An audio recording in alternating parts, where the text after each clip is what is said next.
Аз го качвах един път в автобуса, Ники. Возихме с градския ми. Тебе сме ходили под земята, сме ходили на място. Да, ама аз бях на транспорта. Нещо бях много тъжен тогава. Снимам. Чакай. Ще го изрежем. Дай да изтриваме направо. Няма, ще го изрежем.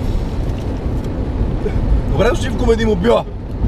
В това прекрасно време сме тръгнали за Пловдив, града на майните, откъдето е нашия приятел Ники Банко, който контактува с Инозем. Най-добрият стендъп комедиант в Пловдив да е на задната седалка, да не се вози отпред.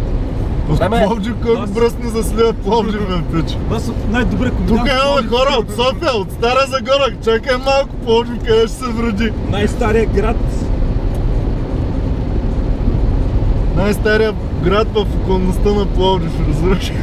Това е най-старият град. Прекрасно време, страхотни атмосферни условия, дъжд, около 6 градуса температура. В колата има трима комедианти. Между другото, Ники Банко не се събира в детското столче, не щяхме да го сложим в него. Специално съм взел розово.